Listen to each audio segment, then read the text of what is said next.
Fala pessoal, meu nome é Stanley do curso Intense Study. Eu vou trazer um pouco da nossa temática no CEMIS, um pouquinho do que a gente vai abordar no nosso Esquenta 2019, no dia 19/10, das 8 às 13 horas, sábado pela manhã, somente de matemática no prédio Salgado Filho da Networking.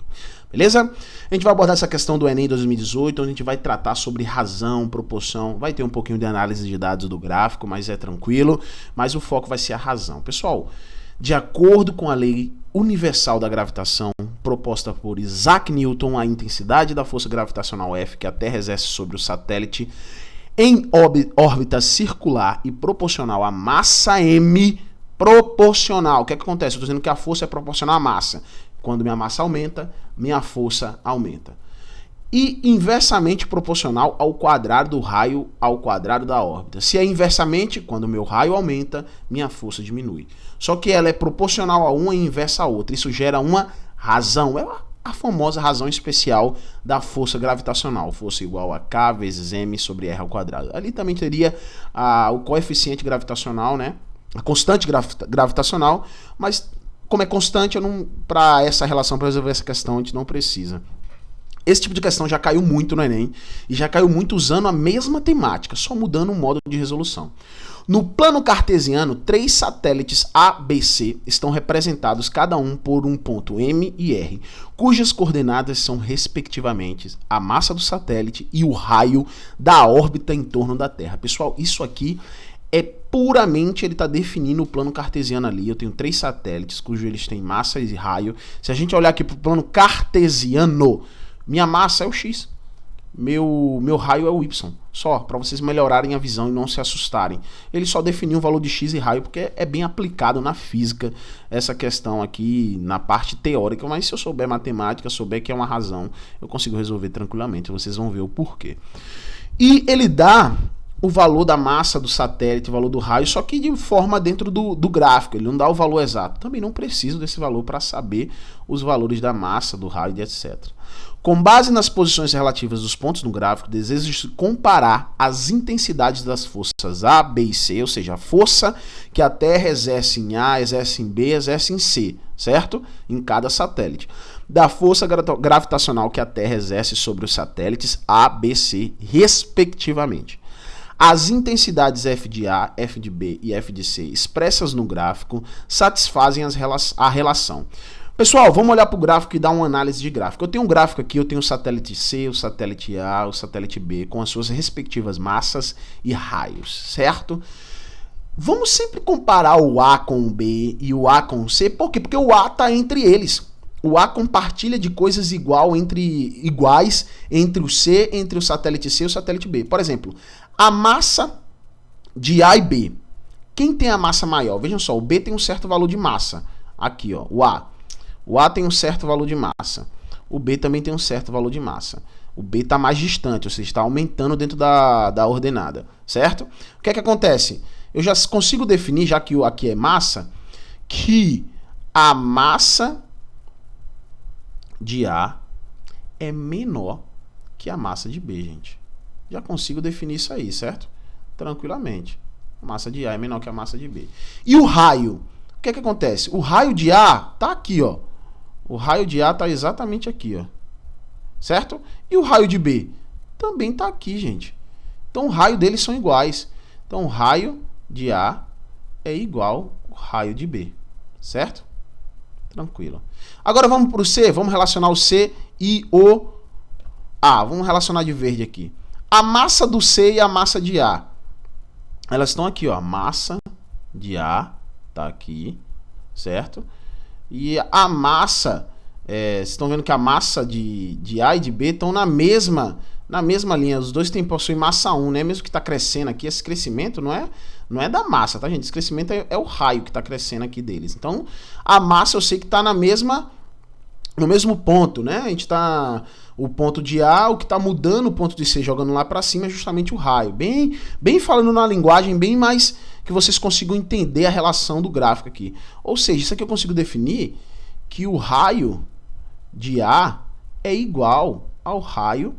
Desculpa, a massa de A é igual à massa de B, tá, gente? De C.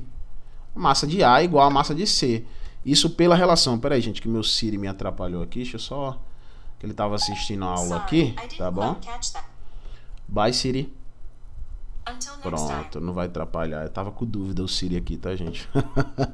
Mas vamos lá, vamos continuar. Seguinte... Agora a gente vai fazer a relação com o raio. A gente relacionou a massa de A e massa de C. Vamos relacionar agora o raio de A e o raio de C. Vejam só. O raio de C ele está aqui em cima no topo. O raio de A está aqui embaixo. Ó, deu crescimento. Ele cresceu ó, no lado positivo do plano cartesiano. O que é que aconteceu com o raio? Eu estou achando o quê? Que o raio de A é menor que o raio de C, certo, gente? Vocês concordam comigo? Raio de A menor que o raio de C. Olha aqui no verdinho aqui a relação. Assim eu já consigo trabalhar dentro da força. Vamos lá, vamos jogar agora dentro da força. Eu vou pôr no meio o A, porque o A está em função dos dois, né? Não está em função não, a gente está usando o A como base, já que ele tem semelhanças com vários, tanto com o C, tanto com o B. O K é a constante, nem mexe nela, é uma constante. M de A, R de A ao quadrado. Vamos pôr o B aqui? Vocês querem pôr o B aonde? Vamos pôr o B aqui? Tem tranquilo. F de B é igual a 1K vezes o M de B sobre R de B ao quadrado. E aqui o F de C. F de C é igual a 1K vezes o M de C sobre R de C ao quadrado. Vamos fazer agora a relação entre eles, pessoal. Vou pôr de preto aqui a relação. Vamos lá. O F, vamos relacionar primeiro C e A. O que é que acontece com C e A? A massa deles é constante. A massa é constante, é o mesmo valor. Massa de A é igual a massa de C. Então o que é que acontece? Quando o meu raio aumenta, e o raio é inversamente proporcional à força. Inversamente proporcional, vou botar um I aqui, é inversamente proporcional e o M é constante, o que é que acontece? Se meu raio aumenta, minha força diminui. Então se o raio de C, ele aumenta e a força de C diminui, e o raio de A, ele consegue ser menor do que o raio de C, ou seja, o raio de C é maior, então a força de C é menor, pessoal, a força de C é menor do que a força de A. A força de A é maior do que a força de C, tá? Por quê? Por quê? Porque a força é inversamente proporcional ao raio. Quando meu raio aumenta, minha força diminui, certo? Quando minha força aumenta, meu raio diminui, tá? São inversamente proporcionais. E agora vamos relacionar F de A com F de B. Bora! O que é que acontece com F de A e F de B? O raio deles é igual. Se o raio deles são iguais, iguais, matemática é português, tá, gente? Iguais, então o M de A e o M de B tem uma relação aí com a força. O que é que acontece? A força é proporcional à massa. Se os meus raios são iguais, então as forças são proporcionais à massa. O raio não está mudando, né? No caso de F de A e F de B, porque o raio deles a gente definiu aqui, ó, eles são iguais. Então o que é que acontece? Quando meu raio é igual, minha massa é proporcional à força. Quando minha massa aumenta, minha força aumenta. Se a massa de B, que a gente definiu aqui, é maior que a de A, na relação entre A e B, o que é que acontece com a força de B? Ela é maior do que a força de A.